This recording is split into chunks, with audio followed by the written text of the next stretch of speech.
Hello and welcome to the Everything is Black and White podcast. I'm Andrew Musgrove, joined as usual by John Gibson, and it's time for the match preview. Newcastle travel down to Molineux to face Wolves on Sunday afternoon. And I don't know about you, John, I am over the moon that Premier League football is back after a fortnight's break. Oh, absolutely. I mean, I enjoy following how the Newcastle players are doing in the internationals, but nothing can replace uh, getting back to what really matters to every Geordie. And it's interesting, Andrew, because I think it's a beginning of a tricky period for us. We are unbeaten, which is a massive plus. That is a wonderful thing. But we're facing 3 away games on the bounce and then Manchester City at home.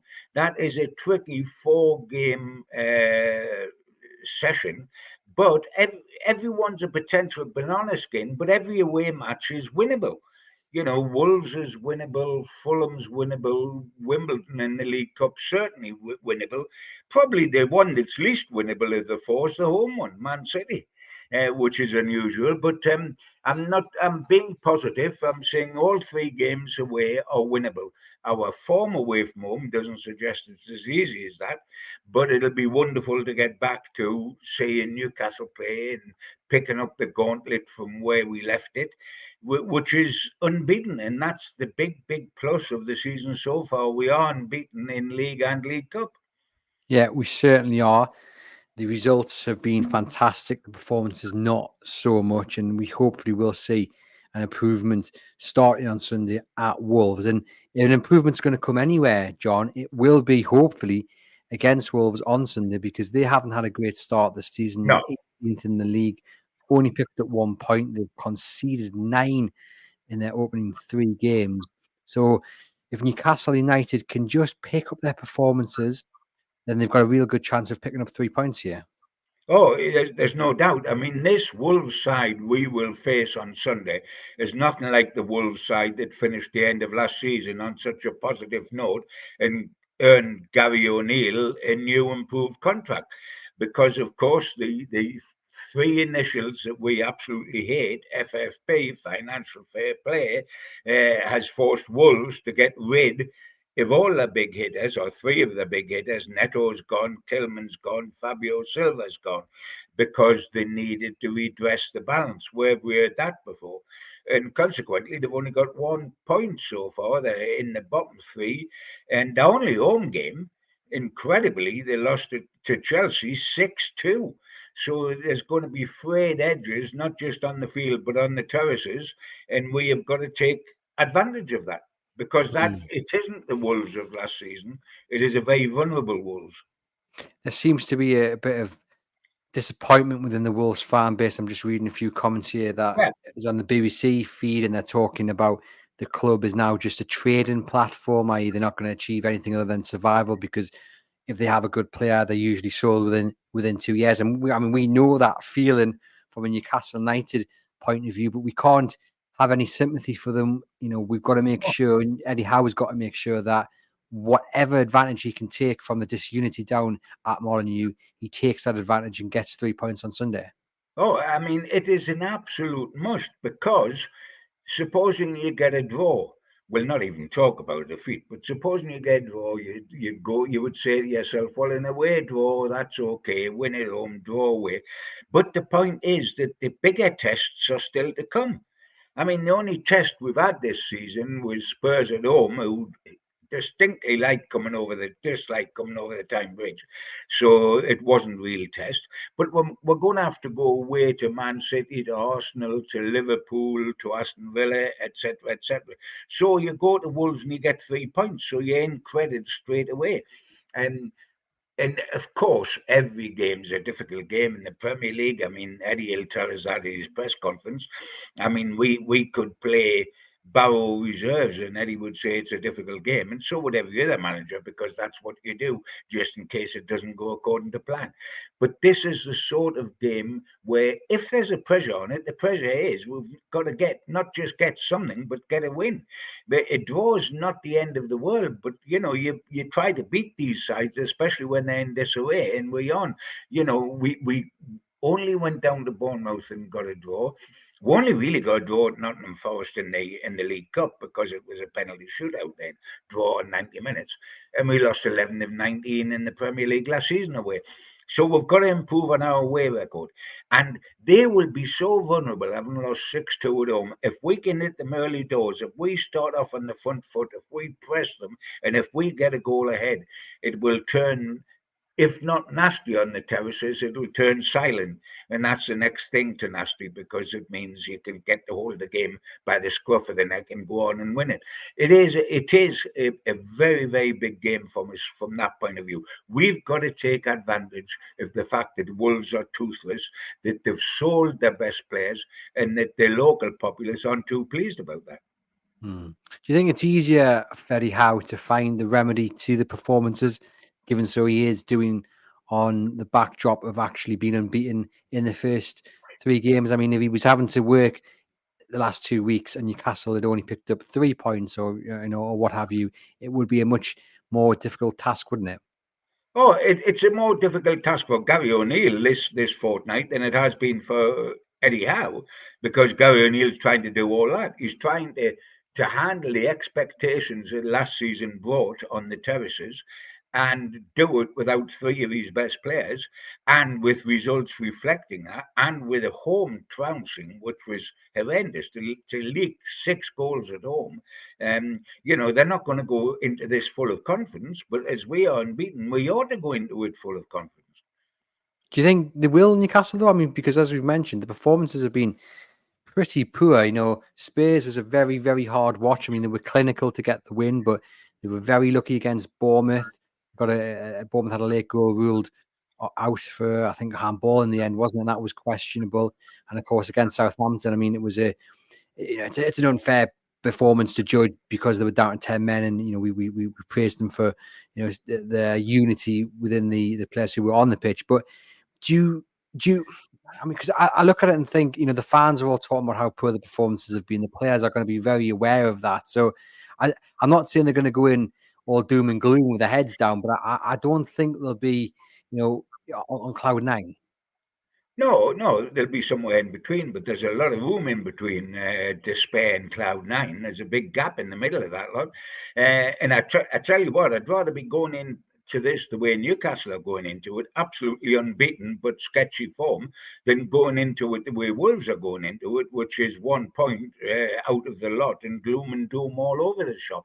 Newcastle will go into this thinking, yes, we can pick up on our performances, but our results are good. And that is it's better to put right your performances than be playing well and getting turned over. I mean, if your Spurs, Big Hans tries to pretend that they played well at Leicester and only got a draw, that they played better than Newcastle at Newcastle and got beat. But the bottom line is, it got 1 point out of 6 next time Spurs go away. He's got 1 point out of 6. It doesn't matter how well they've played, they've got 1 point out of 6. We are the other way on. We're getting points, but not playing well. I mean, we are playing well in short spells in games. The last 2 games, I think we've started both games smashing for the first quarter of an hour, and then for some unknown reason tailed off. So it is hardly doom and gloom. And what I look at, if I may say so, in getting positives for us going to Wolves, and we ought to be getting positives because of who we're playing, etc., etc. I look at, for example, I'll give you 4 players that I look at when I'm going to Wolves and say they give me a good feeling. First of all, obvious, Tonali. Starting twice for Italy, and he hasn't been starting for us in the league. He did start in the cup, but he started twice for Italy. I mean, he's looked superb. He played 90 minutes of the first game, and did you see the assist with like the back heel? I mean, that honestly brings tears to my eyes. And I've seen it 10 times and it still brings tears to the eyes. Wonderful. I mean, that is what football's all about. The art of artistry, the beautiful games called beautiful because of things like that. And that was beautiful. He's proved he's ready to start for Newcastle. He's proved that he's ready to show why they paid 52 million. So he is a huge plus going to Wolves, because he is now available. Because he isn't recovering from injury, he's recovering from rust. But he hasn't been injured, so he's fit enough to play. It's whether he's sharp enough. And the Italy, it'll have done his confidence good, and it'll have done his fitness good. So he is back as a huge plus. Isaac, who hadn't scored in the first 3 games of the season or whatever, scored in the last one. And then he scored goals for Sweden during this trip. So he's got his football shooting boots back on. He's found where the goal is again. He's going to be bubbling. So Tonali's bubbling. Isaac's bubbling. The third guy that's really benefited by the internationals is Gordon, who had the misery of Gareth Southgate ignoring him continuously, game after game after game in the Euros, has been replaced by Lee Carsley, starting him in both games this last fortnight. And in both first halves, at least, he's absolutely tortured the opposition and looked the Anthony Gordon we knew last season when he was our player of the year. Going inside, checking back, going outside, absolutely tormenting the life out the fullback. He hasn't started like that for us this season. Isaac hasn't started to his 100% for us this season. But Isaac's had a good international break, and Gordon's had a brilliant international break. So I'm looking for, and so is Tonali. So Tonali, Isaac, and Gordon can bring the confidence and the upbeat feeling from the international break. And we've got Shaw back after his 3-match suspension. So Tonali, Isaac, Shaw, and Gordon give me hope. Do you think Shaw will come straight back into the back line? Yes. And I think he should. I think Kraft's been absolutely wonderful, and he's honest. And I hate that word because when you describe a footballer as honest, what you're also saying, I mean, the footballer should hate that word because what you're also saying is that he's limited. If the first word you think about a footballer is honest, you would never. It's not the first word you think about Isaac. You think about beauty, you think about power, you think about strike. It's not the first thing you would say about Gordon. You would say can't get kicked out of it, quick, blistering. But when one of the first words you say is honest, it also means he's limited. And I think Kraft's both those things, honest and limited. And I mean, he's terrific. He's the epitome of what you want a squad player to be: reliable, honest, gives everything, cuts out silly mistakes, etc., etc. But he's not Shaw on the ball, and Shaw is Shaw. And yes, I would bring again. I can only talk about what I would do. Eddie is alone to himself, but I believe Eddie will do this, and I would put Shaw straight back on the side. Yes. Would it be alongside Dan Burn or would it be alongside Lloyd Kelly potentially? Well, there we go. There's opening a can of worms. I again, it's just me. If we were picking the team, my back four, keeper picks himself. My back four would be Livramento, would be ahead of Trippier, and I think he is now. When he got the England call up, albeit he didn't get his first cap, but he was in the squad for the first time.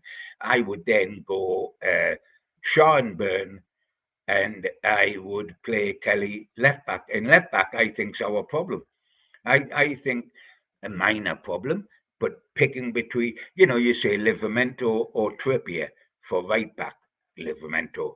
You say, who's your centre half, Shaw or Kraft? Shaw. Then I'd keep Byrne and Kelly or Hall. Now you can make a case out for either, or you can make a case out for neither, because they haven't sort of pulled up any trees this particular season so far. I mean, England haven't got a left back. We all know that because Shaw spends more time injured than Callum Wilson does, so they haven't got a left back. And I see the little line. Lewis Hall has a wonderful game for the under 21s. He could get in the full England side. You know my response to that, Andrew? He's got to get in the Newcastle United side first. Full England side. How about playing for Newcastle United first? If you're not automatic first choice for your club, how on earth are you going to be for a country that's big as England? Yes, if you're playing for Estonia or the Faroe Islands or whatever. I mean, Hall is a wonderful, wonderful player going forward. His vision on the ball, his ability to use the ball is exceptional. That's terrific. But defensively, he's as green as the grass. I mean, people run off his back, but it doesn't seem to matter these days. I mean, contradicting what I'm saying, if Hall is England class, full England class, um, and he can't defend, well, you look on the other side, and Trent Alexander-Arnold's supposed to be world class, and he can't defend either, but he's so wonderful going forward. But what happened to the art of defending? What happened to fullbacks who could actually defend as well as attack? Fullbacks are wingers these days. I mean, Frank Clark must absolutely, the little bit of hair he's got left, he must be pulling out because he was one of the greatest defenders I've ever seen defensively. He wasn't anywhere near good enough going forward for today's game. But I mean, I think Lewis Hall right now has got to justify £28 million layout, which is a big layout, not his fault. It is a big albatross around his neck because it's a big feat. But I think he's got to fend off Kelly and get in the Newcastle side before he thinks of the full England side. I think it will be Lloyd Kelly. I think because Eddie Howe's had the chance to work with him over the last fortnight. We know that from speaking to people, he's been having them doing a lot of fitness, a lot of running. I think that's something that Kelly's obviously got to catch up with because he didn't have a full pre-season because he was injured. And we saw him start against Tottenham, although the defence did seem to be pulled each way and every way, positional sense-wise. It didn't seem to be a rigid structure. So it'd be quite interesting to see if indeed he does start at left back and, he's a bit more stuck in that position. But I think it'll be Kelly. I do think it'll be Cher and Byrne and then Livramento. Again, he's had the last 2 weeks to work with Kieran Trippier at the time of recording this, which is on Wednesday, the 11th of September. Still 2 days to go until the Turkish window shuts. Now, reports yesterday on Tuesday, the 10th of September, said that the interest from at least 4 Turkish clubs has ended because Newcastle United do not want to sell. It is believed, though, that Trippier wouldn't be against leaving, especially if he's not going to be guaranteed first-team football. So something could happen over the next 48 hours.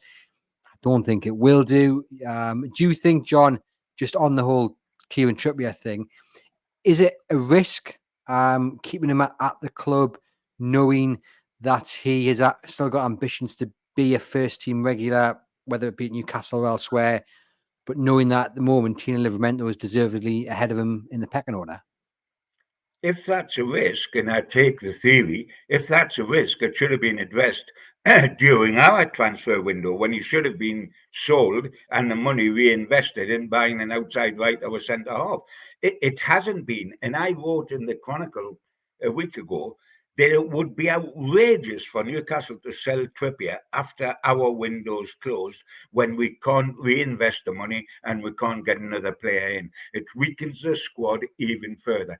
That would have been the stupidest thing possible. And therefore, I don't think there's any chance whatsoever of that happening because it's too late. He ought to have been sold during the summer months if he was going to be sold at all. Yes, I think that he would be open to a move at this stage of his life and in his personal situation. I can understand that 100%. But I tell you what, he'll not be trouble in the dressing room if he stays, even if privately he wanted to go when the Turkish window's closed until January, when everything's up for review. He is a good guy. He will not cause Eddie Howe trouble. And he will not be moping around the dressing room, etc., etc. I'm not saying he'll be doing backward somersaults because he's not in the team, but he's a decent sort of guy. But to sell him now would be absolutely flipping crazy because Livramento could get an injury on Sunday, heaven forbid, that kept him out for 3 months. And then where would we be? We're in a bad enough mess after a poor transfer window without something like that happening. And you can bet your boots if we sold him, something would happen to Tino. You can bet your boots because that's our injury jinx. So no, you keep him, and you keep him as a number 2. And of course, if Kelly and all continue getting taken to the cleaners defensively, Trippier can always play there. He did throughout the Euros. Yeah, gives Eddie Howe plenty of options. And as we say at the time of recording, we don't expect Kieran Trippier to leave. No. Into the midfield then, John, Bruno starts. It's not even a question. You would say Joe Linton starts. Again, not really a question, although I don't think the Southampton game aside, he's been at his very best. But with a couple of weeks break, again working with Eddie Howe, and then when he gets a good run of games under his belt, he's going to be back to his very best. The big question is the third space, and there's a lot of people wanting Sandro Tonali to start ahead of Sean Longstaff. And I know what you're going to say, John. You're going to say, well, what I would do is something different than what Eddie Howe would do. But firstly, let's get what you would do. And then I suspect we'll agree on what Eddie Howe will do. Well, screw it. He's going to play Sean Longstaff. But what would you do? I'd play Tonali.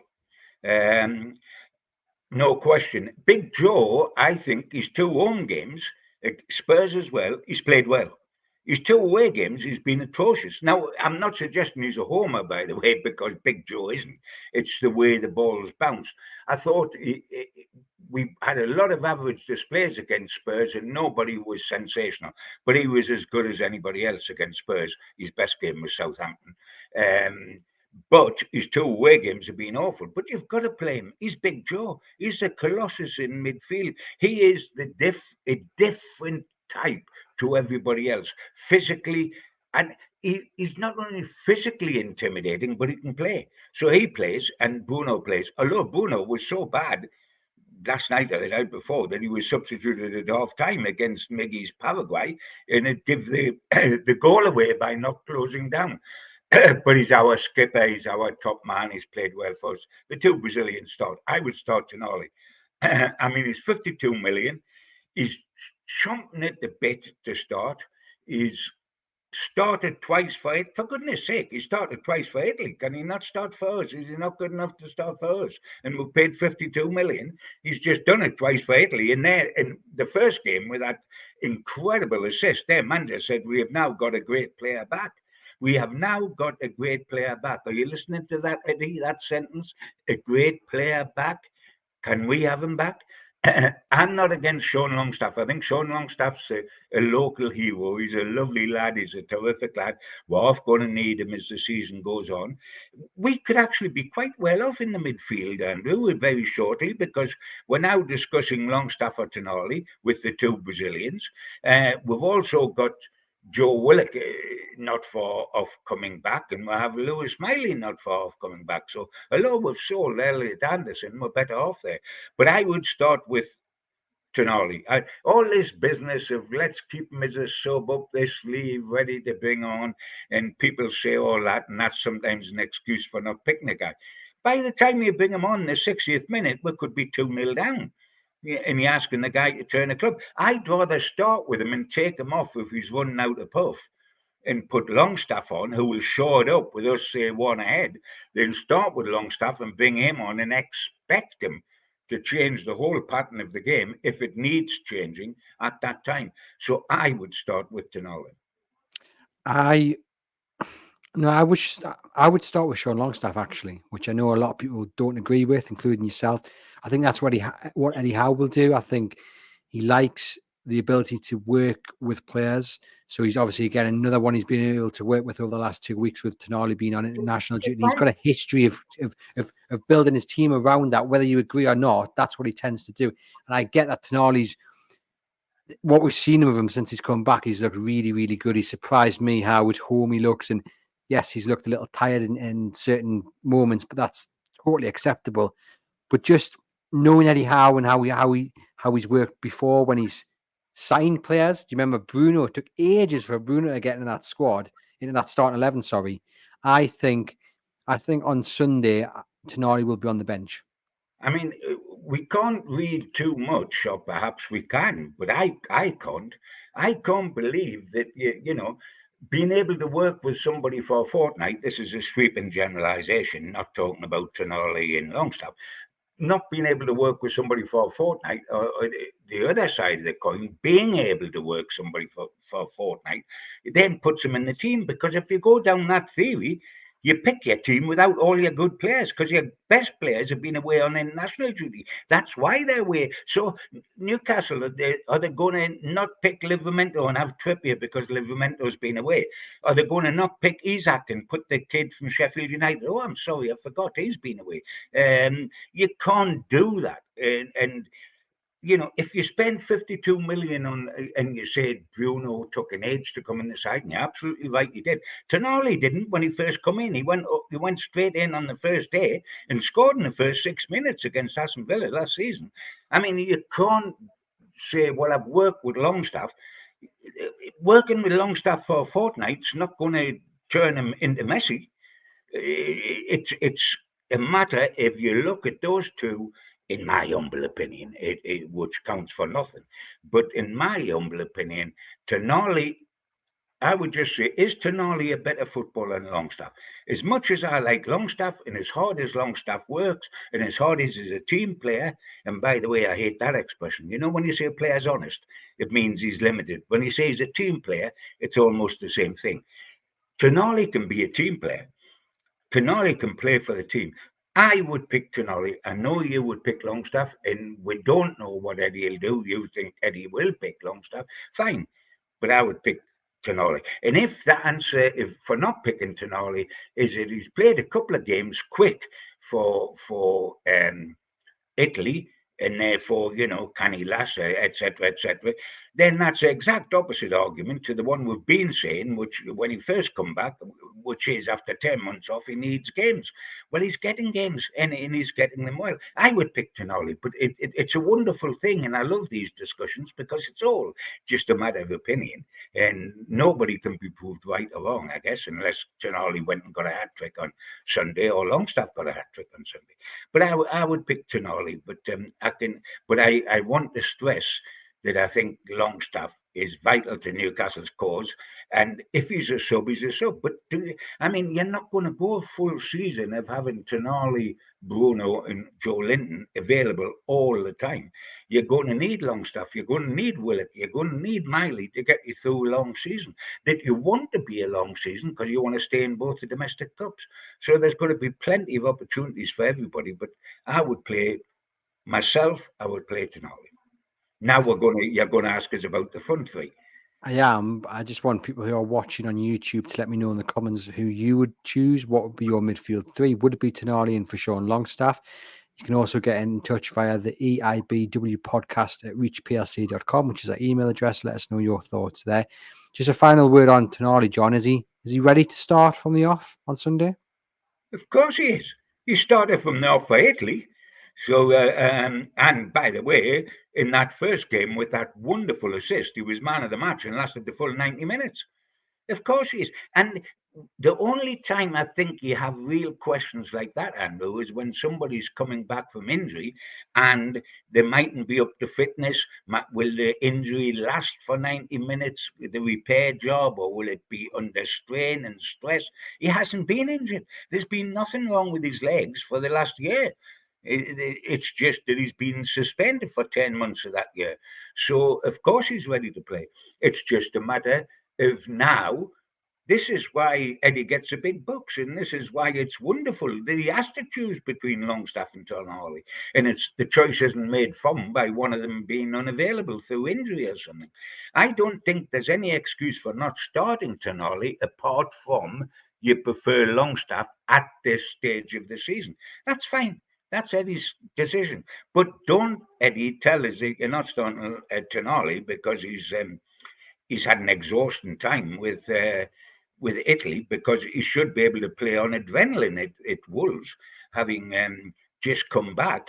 I mean, he's sick to death of sitting down out, so he doesn't want to go and sit down out on a bench and get spelks in his bum. He wants to go out and play football, I would presume. Yeah, well, we await that team sheet on Sunday. That's what everyone will be looking at. The wingers, John, I think it probably picks themselves, doesn't it? I mean, Anthony Gordon's been brilliant for England, as you mentioned, particularly in the first half of both games. Harvey Barnes hasn't, as of yet, got back into that England squad. There's been talk, I think, as well, of maybe Scotland having an interest. I think he's had a really good start to the season as Harvey Barnes. That finish against Tottenham was absolutely beautiful. And I think even though Gordon, again, didn't look quite at home on the right for Newcastle, and I know they alternated, I don't think either look particularly 100% out on the right. They both like playing out on that left, but I think I think either one of them on the right is a better option than Jacob Murphy or Miguel Almiron at this point in the season. So I think it's just a case of who starts where, really, but they probably will alternate anyway, won't they? You know, Barnes might start on the left, he'll come over to the right, and vice versa. I would agree totally with that. I think that your front three for me has got to be Harvey Barnes, Isaac, and Gordon, with the wingers switching around if necessary, because I think that Barnes is definitely an upgrade on Almiron and on Murphy, who, like I said, with Longstaff, is vital to the Newcastle cause, but not necessarily either of them automatic starters, but vital to have that, because this is no longer 11-man game, and it used to be once upon a time, Andrew, when there was no subs, it was 11-man game, and Newcastle played in 2 cup finals in the 50s against 10 men because somebody went off injured and there was no subs then. But these days it's a 20-man game when you take the subs benches as well. And I think Longstaff and Murphy are very important to Newcastle, but not necessarily in the 1 to 11. Yeah, no, I think they offer something off the bench, although Murphy didn't have the best of games against Spurs. He got that assist, but before that, nothing would stick to him. It was particularly a poor performance from him. But you know, you just need that one moment of magic to win a game. Although I hope we see a much better performance altogether from Newcastle against Wolves. But yeah, I agree. You know, obviously Isaac starts up front, 2 goals for Sweden, wasn't it? He's been on form for his country, and hopefully that he can add to that goal he got against Spurs. Yeah, look, the front three, if they're all on form and all fit and firing, it's a scary proposition for any defence to try and keep quiet. And if you look, John, at that Wolves team, like this time last season, they had 2 or 3 individuals where you go, yeah, they're a little bit dangerous, or you know, or you might even wouldn't have been against seeing them in black and white. You know, Kilman, for example, or Pedro Neto. You know, people would have welcomed them here on Tyneside. But now you look at what they've got.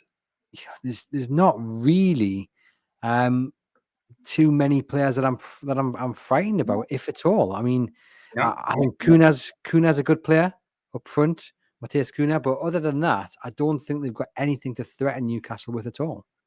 I mean, if every player was on his pump every game, and we know that's impossible, but if I was Wolves defender looking at Sunday's match, and I thought of a midfield 3 of Bruno, Tonali, and Joe Linton, and a front 3 of Barnes, Isaac, and Gordon, I would be terrified to death, because that's some midfield in terms of ability, and that's some front 3 in terms of ability. And really, Newcastle ought to reap more reward than they do away from home when that's the front 6, if you want to call them the front 6, because that would frighten any defence. Wolves aren't the Wolves of last season. I mean, O'Neill worked wonders, was hailed as a wonder man. There was even talk about whether he was manager of the year because of, and you get this when somebody down the bottom suddenly rises. I mean, when we went from a relegation side to 4th top with Eddie Howe, and to get the Champions League and play in a Wembley Cup final, that could easily have made Eddie Howe a manager of the year. But I think it's a different ball game with Wolves now, and that's why we've got to be ruthless and take advantage of that. Because let us remember, we are very dischuffed, the royal we being Geordies I'm talking about, all of us Geordies, are dischuffed with the transfer window we had. So we think we've got a thin squad in lots of positions, not in other positions. But for example, outside left with Gordon and Barnes is nailed on, isn't it? But other positions on. We've talked about having a left back that we don't know which one we should field. So that's obviously a bit of a problem. We've got no cover for Pope of any stature. So we've had a bad transfer window, and we've all accepted that. So surely we've got to go out with what we've got and make the best of what we've got. And the only way for that to work is that you beat sides like Wolves. You do, yeah. The issue being you're away, and there is that fear that last season's away form still is something that's going to haunt Newcastle United. But actually, if you look at the last 6 games on the road, they've picked up 10 points from those 6 games. That puts them 5th in the form table. Obviously, that includes the games towards the end of last year when they beat Brentford, and they did lose to Manchester United. They lost to Chelsea. They beat Fulham and they beat Burnley.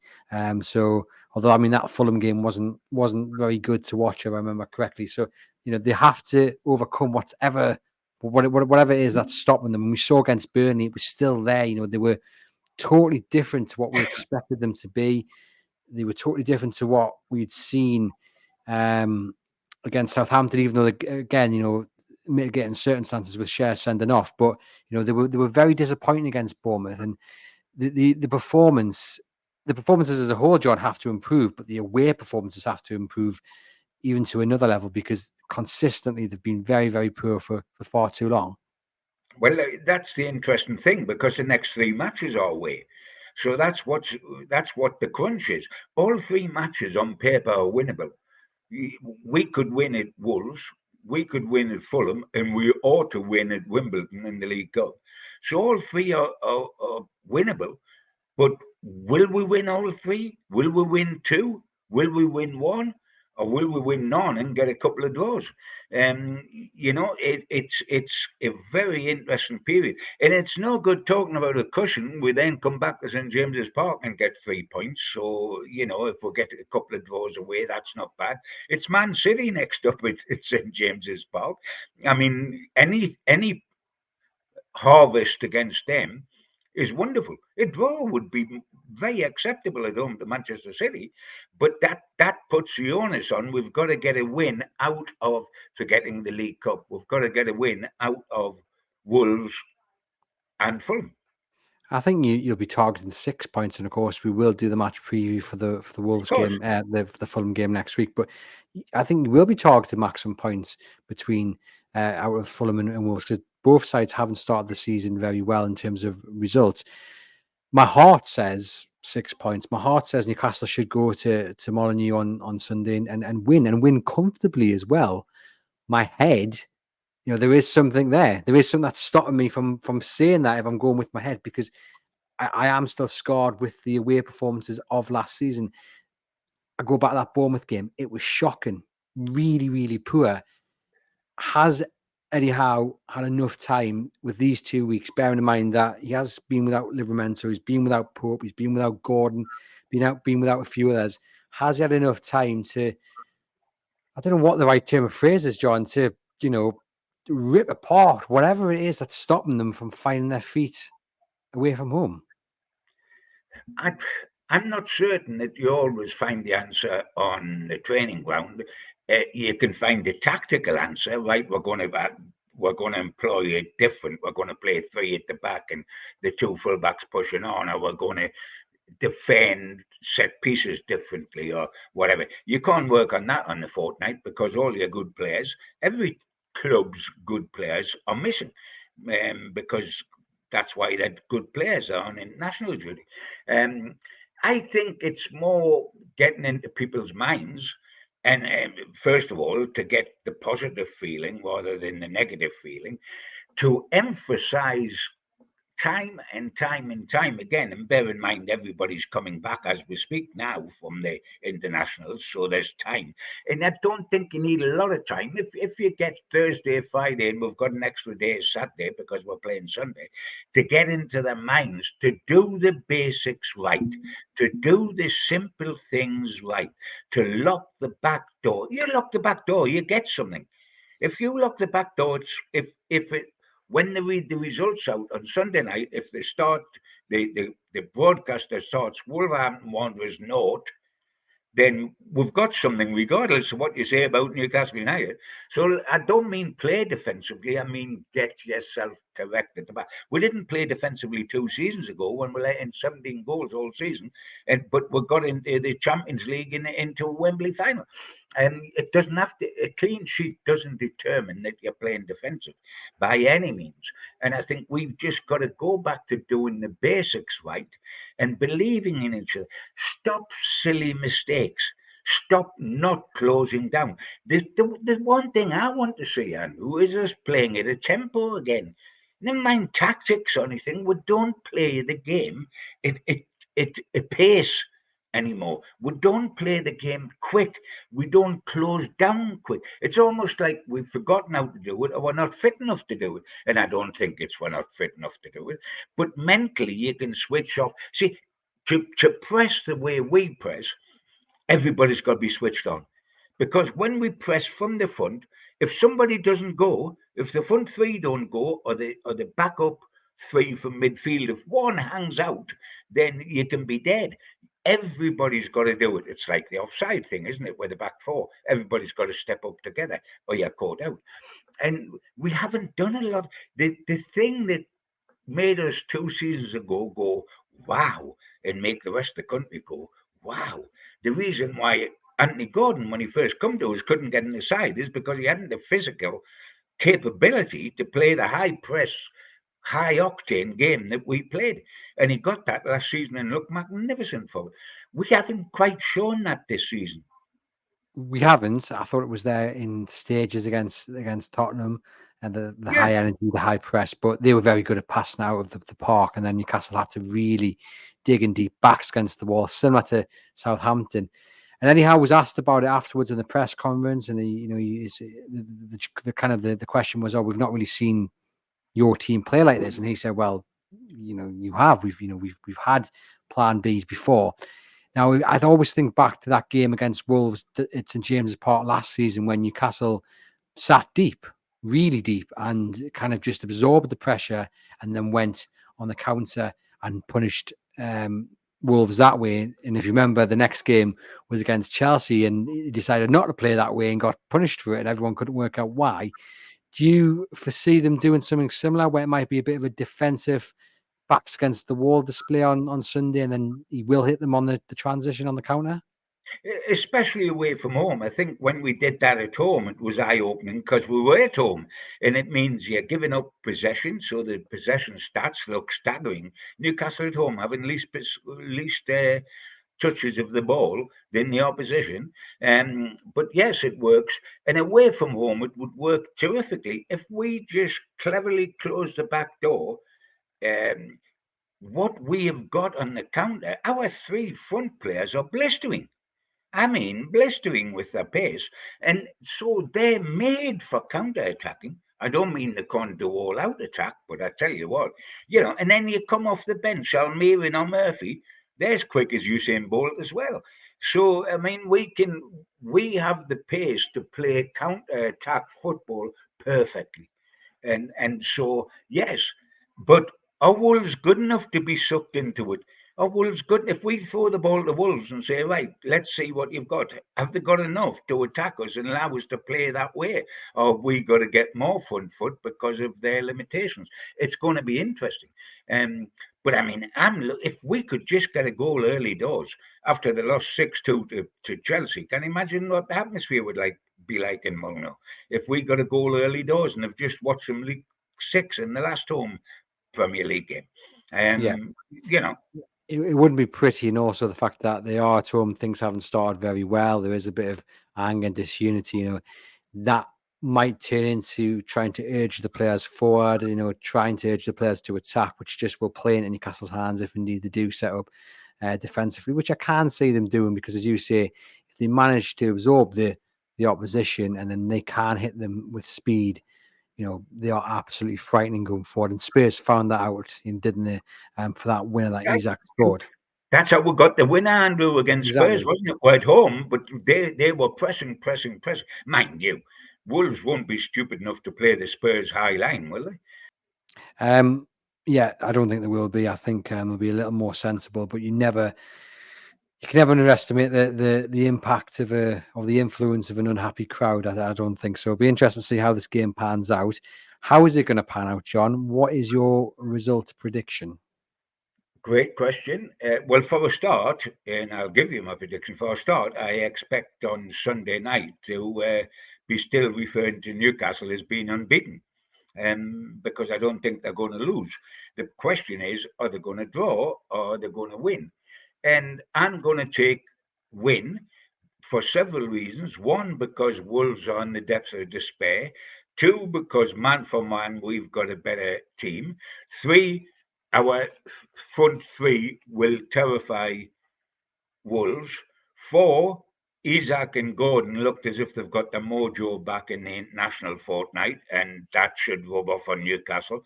And five, Tonali is going to be like a new signing, shall I say, that hackneyed phrase that drives me crackers, but I know what it means, and he will be like a new signing because we've already seen him and he's 52 million. Whether he starts or comes off the bench, and please don't give him 20 minutes if he's coming off the bench, for goodness sake. You know, Houdini couldn't get you out of this situation in 20 minutes. You need a bit longer than that. Please actually start him. But anyway, if we have got Isaac and Gordon with their mojo back, we've got a front three that terrifies. We've got Tonali. We've got Shaw, who can bring the ball out of the back and spark these attacks because of his distribution. So, yes, I'm saying that Newcastle will win, and I think I'll go for 2-0.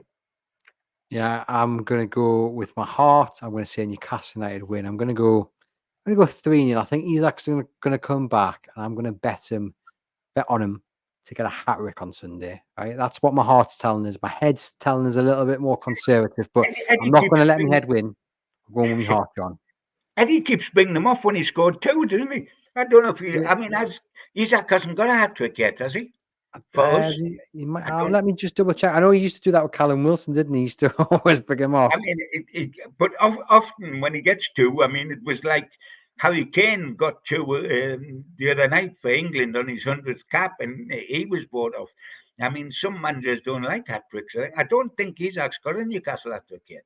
No, I don't think he has. And then he was on a double the other night and didn't. And there's lots of stories about how he passed up the opportunity to get a hat penalty. Trick. Take the penalty, yeah. Yeah.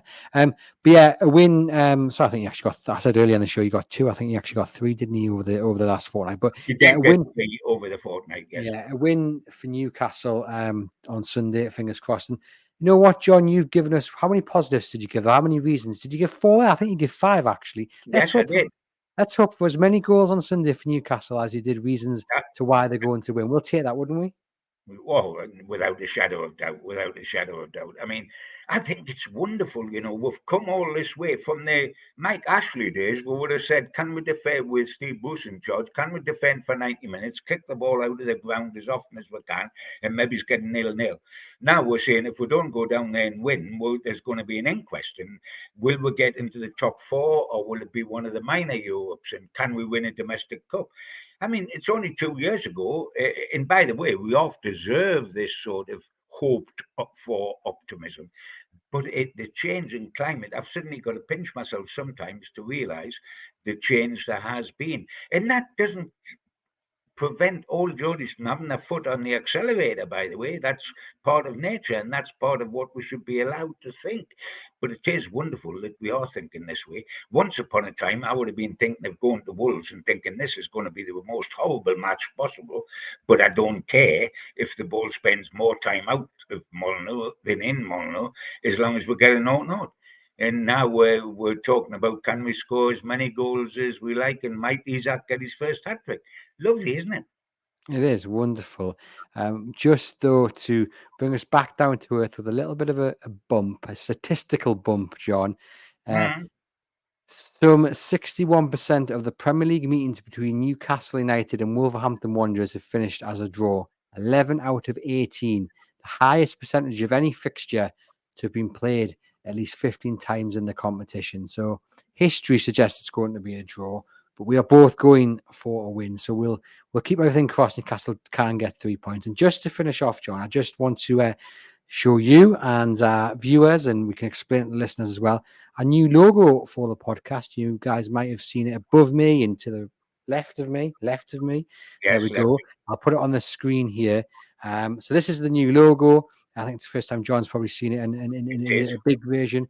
We've got the silhouette of St James's Park there, which means this logo is probably only going to be good for a couple of years until they either relocate or expand the stadium. But at least we've got a new logo for the next couple of years, and there with everything is black and white, and a Newcastle United podcast on the bottom, so you guys definitely know what you're tuning into.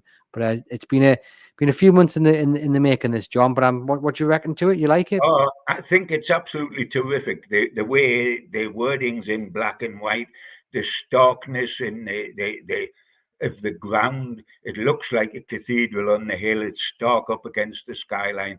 I think it's terrific and it's positive, and I'm hoping the team is as terrific and as positive on Sunday. Fingers crossed. Thank you, as always, John. John will be back on next week to preview the trip to Fulham. To you guys watching, thank you very much, as always. Get into the comments, give the video a share, give the video a thumbs up, hit subscribe as well. Listen on the audio channel. Do leave us a rating and review. You can get in touch via the EIBW podcast at reachplc.com and head over to chroniclelive.co.uk for all the latest Newcastle United news, including Eddie Howe's press conference on Friday morning.